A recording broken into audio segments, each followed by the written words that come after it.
Alright, so I've already tried recording this once. I wasn't really comfortable with how that came out, and also it was kind of long, so I might just delete the video or do something with it. Anyways, I'm gonna kind of reiterate what I said in a different way, and I'm gonna try to be more brief about it.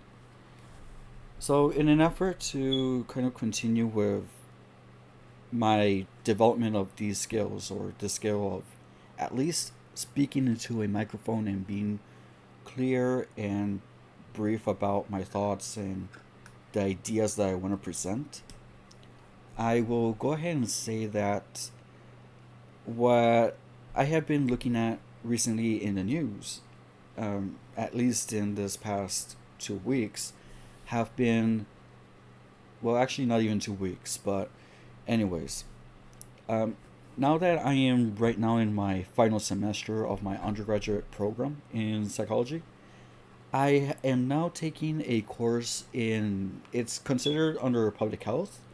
It's called International Health. And basically, it just, from what I've gathered so far, it's going to be about these policies, these health policies more specifically, and how they're impacted at a very much uh, local cultural level. So not just at the federal levels in which, oh, the president or senators or prime ministers, that sort of thing, how they create the policies, but rather, what factors do people have that might impact how a health policy is followed. So these can be things such as, let's say, uh, income level, and also, where the person is from. So if we talk about somebody here in the U.S. and somebody in Mexico, as an example, so at an income level, if we look at the income, let's say here in the U.S. and in Mexico, of course it's going to be different. But let's say it's on the lower end, and they want to access the healthcare. Well, in Mexico, it's more general. It's more open to everybody in the public. Anybody can enroll, and they have access to healthcare facilities, labs, uh, any health services necessary that is funded by the government. And not just the government kind of giving funds to private corporations, but rather there are institutions, health institutions in Mexico, which are funded by the government, and there's expenditure that is specific for that. Rather than here in the U.S., where it's more like the government has a well, I guess you could say like a budget that is geared towards the insurance, so that people can have access to healthcare, but through their insurance, if that makes any sense. And now we look at this aspect in which the government provides the money, you know, that we're talking about in Mexico. Somebody who is sick, they will be more likely to gravitate. Yes, maybe they'll be going to the doctor, but they're also gravitated towards what would be more cultural medicine. So things like teas, herbs, oils, things like Vicks, Vapor Rub, things that you can put on topically, things on your skin. So that's the sort of thing that you might be seeing over there. It's not just that, but just as an example. But even when they go to a doctor, there's always that option because of that affordability. In Mexico, they, for the most part, I'm not saying everybody does, but for the most part, they do have access to say, well, if it's going to be like a long waiting line, or if I'm going to be waiting for a long time for the appointment or anything else, well, they can go from the public health sector to the private health sector. And if they don't have the medicines provided by the government, well, they can still get the medicines which are a bit more affordable when compared to trying to buy medicines here in the US. So that's kind of like a part of what I'm talking about with these. They're more individual or cultural factors that will affect how health policies are in place. The reason why I'm mentioning this is there was these executive orders signed by President Biden where there are mask mandates. He's asking for, if I understood it correctly, he's asking also for uh, the country to kind of reopen for more businesses and schools, even. Although I'm not really sure what how that entails or what are like the what is the wording specifically for that. But at least I think there is like a call for reopening. And there's also the matter that they're trying to buy more vaccines to distribute and have it administered for the greater part of the population in an attempt to create this herd immunity. When this whole situation started, and I'm talking about late 2019, when it was still considered an epidemic and not so much as a like a worldwide health situation that was being uh, created or formed at that time. I remember my first thoughts were, from what we knew about the virus, it is a strain of the coronavirus, which I don't know how many people realize that coronavirus was a thing. Like, there was already a coronavirus. However, there was a mutation, and now there was a different virus. It was still within the same uh, classification, same family of coronaviruses. However, it is different. It was different in how much more sick it can make people, or how much more it can be transmitted, that sort of thing. And so that's why it's called COVID 19. Or if I can get it right, it's called the coronavirus SARS 19. Something like that. But the 19 because it was discovered in the year 2019. Um, I think there was like for a time there was like this saying that people were that they discovered 19 others and now this 19. Well, no, I mean what it was that it was discovered in 2019. But anyway, the how we got his name is neither here nor there. What is important is to realize that the pandemic is not going to solve itself immediately. It's not going to be a matter of everybody gets the vaccine and it's gone. It's nothing like that. What is kind of concerning, at least for me, is that back then, just to continue off with my story, is that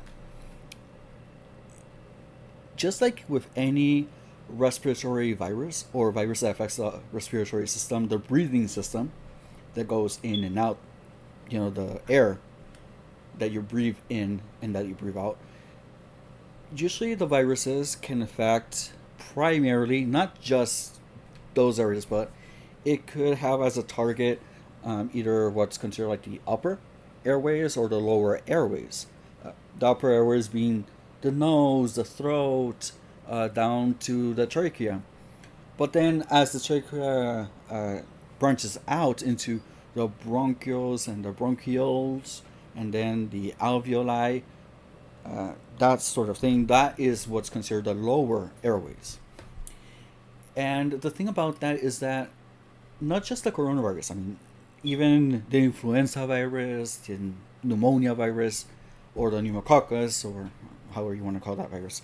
But the thing is, the way they infect other people is that when they start replicating, there's more viruses, you breathe them out. And that's how this transmission starts. You breathe them out through what are called flugae droplets or flugae. I really don't know how to spell it out. Apparently, it's like a German name. But these are what are considered as the water droplets that Dr. Fauci had been mentioning from the beginning, in which when we breathe, there is a tiny kind of amount of water that is from our lungs. I mean, it's natural for it to be there. And how it is that these viruses will kind of get stuck to those water droplets.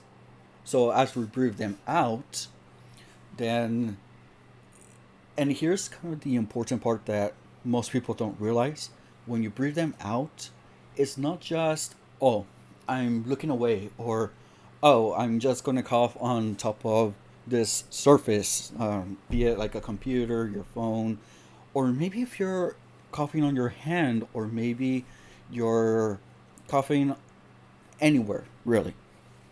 The way it works is that as those water droplets that you don't necessarily feel, but let's say, for example, you're not wearing your face mask, you sneeze or cough, but you don't use the inside part of your elbow,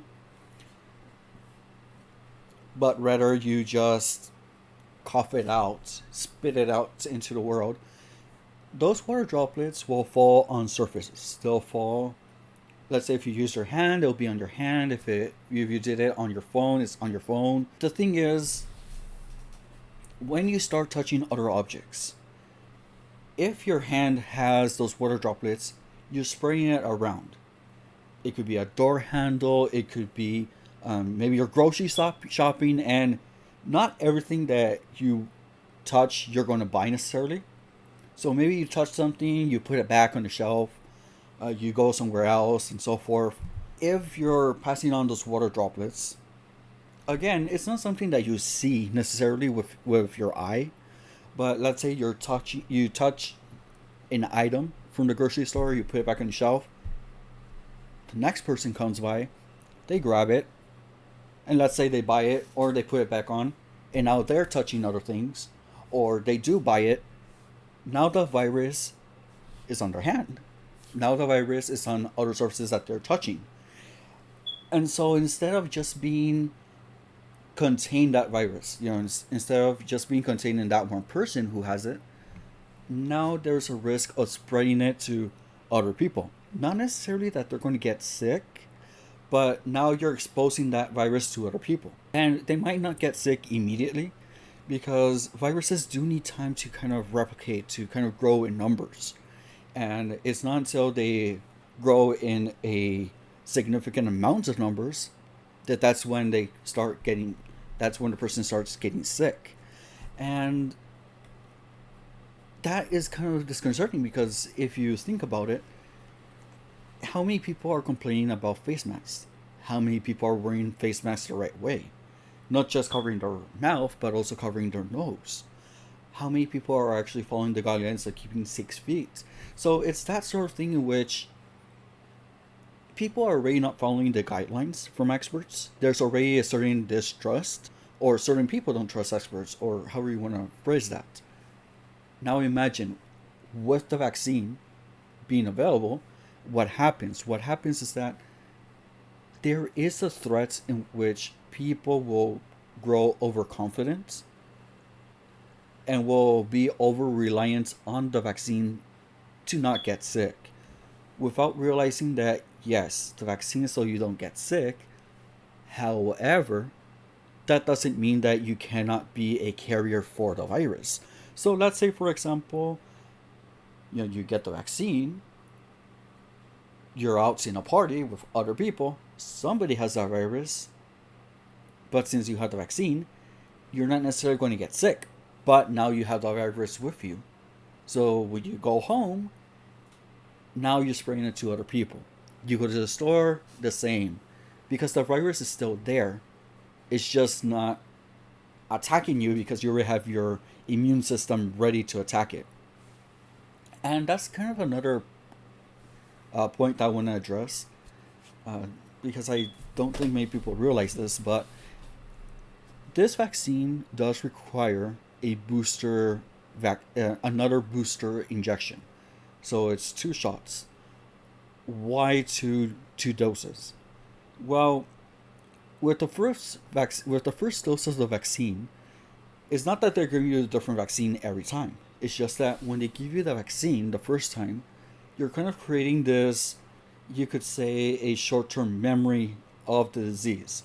So it starts working slowly. Your body starts working slowly to build the antibodies so that it starts to recognize it. In a way, it's kind of like if you have somebody who has an arrest warrant, and it's not just going to be for that city. So if you think like a body is like a county, a different county, or well, not a different county, but you get what I mean. That you have an arrest warrant for somebody, that arrest warrant is going to go to other counties, even though if they don't have it, even though that person hasn't gone to those counties, at least not yet. They at least at those counties now they have the information of who they're looking for, what they look like, if there's a car, what the car is expected to be, that sort of thing. So that when the actual person that's going to be subject to the arrest shows up, then they're able to recognize that person and do the proper procedures. And a similar thing happens when you have the first dose. You're presenting the antigens or those specific parts of the virus that your immune system can recognize. So it starts building the immune system to recognize that specific part, those specific antigens, so that when that virus shows up, hey, now you know that you need to attack it. The second dose, but that only works, like I said, it's more like a short term memory. When you get the booster injection, then that serves to kind of consolidate or create this longer term memory. And this long term memory is what's going to last a little bit longer. Well, much longer actually. So instead of, if you imagine like a graph and then you have like a parabola, so you have that curve going up and then starting to go down. Well, when you get the booster injection, as that curve starts going down, with a booster injection, it goes back up. And it goes higher because now you are creating more antibodies and that memory is getting more consolidated, it's getting stronger. Because you have to realize that there's different antibodies as well. And there's antibodies that last longer in your body system and that are very, very specific. And there's other antibodies that are going to attack immediately.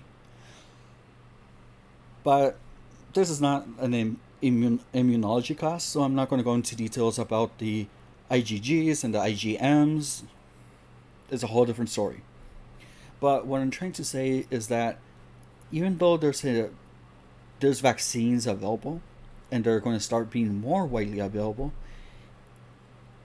there is a threat that people will get too used to the coronavirus, and there's going to be people that overconfidence about not getting sick, and the measures that are supposed to be in place are going to start being ignored.